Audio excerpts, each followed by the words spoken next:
आप सबको अपने चैनल इंग्लिश लिटरेचर पे वेलकम कहती हूँ।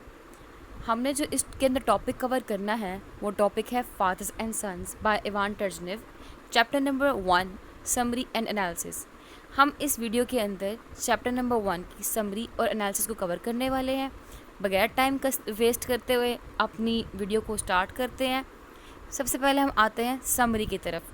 चैप्टर नंबर 1 की समरी कुछ ऐसे है कि इसके अंदर कुछ करेक्टर्स आएंगे। एक करेक्टर हमारे पास जो आएगा वो आएगा पीटर का, एक निकोलाई का, एक पैवल का, एक आर्केडे का, और कुछ और है करेक्टर वो माइनर है। अब हम समरी शुरू करते हैं।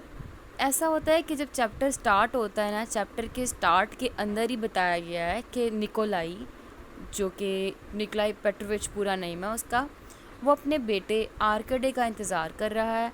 आर्केडे जो है वो सेंट पीटर्सबर्ग यूनिवर्सिटी है, वहाँ पे एजुकेशन के लिए गया हुआ था।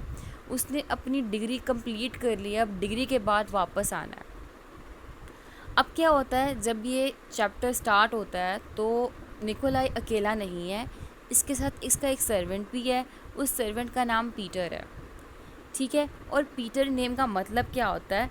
पीटर एक रशियन नेम है जिसका मतलब है रॉक, स्टोन, एक स्ट्रॉन्ग बंदा, स्टोन, पत्थर की तरह स्ट्रॉन्ग। इस चैप्टर के अंदर 3 डेथ्स नज़र आएंगी हम लोगों को। ये चैप्टर एक पैसिमिस्टिक चैप्टर होगा। अच्छा, अब निकोलाई जो है बेसिकली वो कौन है? वो एक लैंडलॉर्ड है, ठीक है। उसके बाद पास जो है एक मॉडर्न स्टेट है। अपने बेटे का इंतज़ार कर रहा है पीटर के साथ। अब इस चैप्टर के अंदर हम देखेंगे कि इस निकोलाई पेट्रोविच का एक बड़ा भाई भी है, उसका नाम है पैवल। अब पैवल और निकोलाई की नेचर थोड़ी सी चेंज है। अब क्या हुआ है कि आर्केडे जो है ना, उसने जब अपनी स्टडी की डिग्री कंप्लीट कर ली है, वो वापस आ रहा है। तो उसके इंतज़ार में ये लोग कहाँ बैठे हुए हैं? ट्रेन स्टेशन के पास। जब वो ट्रेन स्टेशन के पास बैठे हुए हैं ना, तो निकोलाई जो है ना बहुत ज़्यादा डे ड्रीमिंग करता है, अपने पास्ट को रिकॉल करता है, माजी की यादों में खो जाता है। अब नोवेल जो है ना, यहाँ पे इस चैप्टर के अंदर जो बताया गया है वो इसकी पास्ट की मेमोरीज से बताया गया है कि क्या होता है कि वो बताता है कि किस तरह जो है ना, मैं और मेरा भाई पैवल, हम यहाँ ऐसे ऐसे इकट्ठे रहे थे। मेरी मदर की डेथ हो गई थी, मेरे फादर की डेथ हो गई थी। मेरी जब बीवी थी, उसने जब उसने जब आर्केडे को बर्थ दी थी, तो मेरी बीवी की बर्थ के बाद डेथ हो गई थी। आर्केडे की परवरिश मैंने अकेले ने की थी। ये सब कुछ रिकॉल करता है। निकोलाई बेसिकली कौन है? ये एक लैंडलॉर्ड है विद अ मॉडर्न स्टेट। ये जो है ना रशियन जनरल का बेटा था, ठीक है। और उसके बाद जो है ना, ये अपने भाई की तरह का नहीं था। इसका भाई जो है मिलिट्री पावर्स के अंदर, मिलिट्री सर्विस के अंदर बहुत ज़्यादा एक्सपर्ट है, जबकि निकोलाई जो है ना could never distinguish himself by his courage, ठीक है। अब निकोलाई जो है, इसकी शादी हुई थी एक जो लैंडलॉर्ड की बेटी थी ना उसके साथ। हालांकि इसके फादर को बहुत ज़्यादा ऑब्जेक्शंस थे इसकी शादी से, लेकिन फिर भी इससे शादी कर ली थी। शादी के बाद एक कंट्री में सेटल हो गए थे जहाँ पे आर्केडे की पैदाइश हुई थी। लेकिन इसके बाद क्या हुआ? इसके बाद जब इसकी वाइफ थी ना, वो प्रीमेच्योरली ना निकोलाई को अकेला छोड़कर चले गई थी। अकेला छोड़ने से मुराद ये है कि उसकी डेथ हो गई थी और Nikolai isolated life, lonely life अकेले गुजारी उसने। जैसे कि मैंने बताया 3 डेथ्स हुई हैं इसके अंदर। फिर उसके बाद जो है ना, निकोलाई की जब पढ़ने की उम्र हुई तो इसके फादर जो है ना इसके साथ ही सेंट पीटर्सबर्ग यूनिवर्सिटी में चला गया, सेंट पीटर्सबर्ग चला गया। वहाँ पे इसके साथ 3 साल रहा।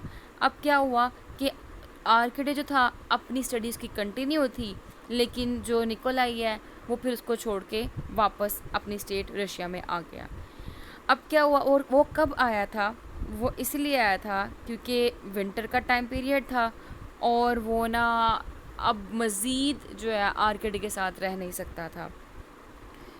अब जब वापस आ गया है ना, अब क्या हुआ है चैप्टर के अंदर, वो नोस्टैल्जिया में है। नोस्टैल्जिया में रहते हुए वो पास्ट को रिकॉल कर रहा है और वेट कर रहा है अपने बेटे का आने का, कि कब उसका बेटा आता है। अब जब वो अपने बेटे के आने का इंतज़ार कर रहा है ना, तो फाइनली उसका बेटा आ गया है।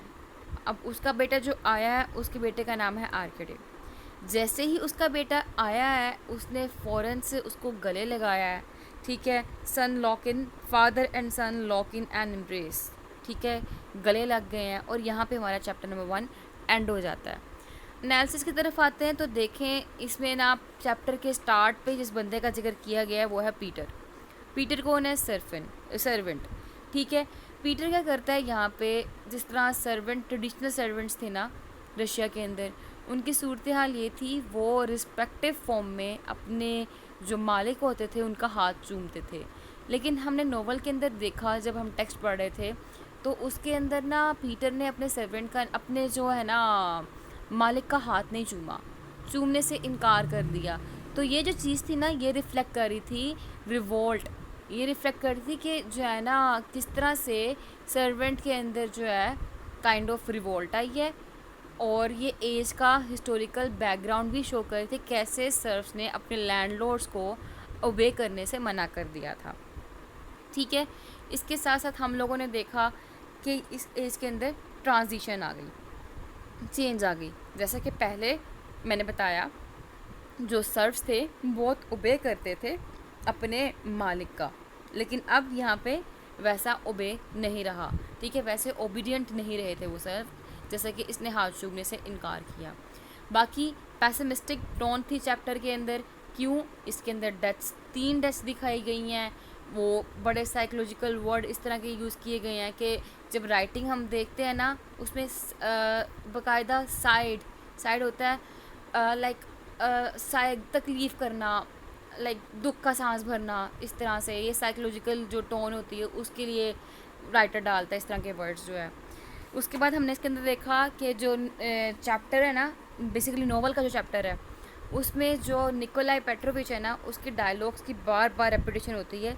जब आप बार बार एक बात को रिपीट कर रहे होते हो तो इट मीन्स आप यहाँ तो बूढ़े हो गए हो, और साथ में आपके माइंड के अंदर साइकोलॉजिकल डिस्टर्बेंस भी है। तो इस बेस से हम कह सकते हैं कि चैप्टर जो है पैसिमिस्टिक टोन में था। यहाँ पे हमने देखा कि फ़ादर जो है बहुत ज़्यादा सेंटिमेंटल है। ठीक है, फ़ादर जो है बहुत ज़्यादा इमोशनल है, और फादर जो है डे ड्रीमिंग करता है। जबकि हम देखेंगे इस चैप्टर के अंदर कि जो आर्केडे है वो अपने फादर से ऑपोजिट है, और इसको हम इन डिटेल जब हम चैप्टर नंबर 2 पढ़ेंगे, वहाँ से आर्केडे के करैक्टर की जो डिटेल डिस्क्रिप्शन है, और साथ में एक और करैक्टर आएगा बाजारोफ, उसकी डिटेल डिस्क्रिप्शन है वो स्टार्ट होगी, वो हम उसमें डिस्कस करेंगे। तब तक के लिए अपने दुआओं में याद रखिएगा। अल्लाह हाफिज़, बेस्ट ऑफ लक।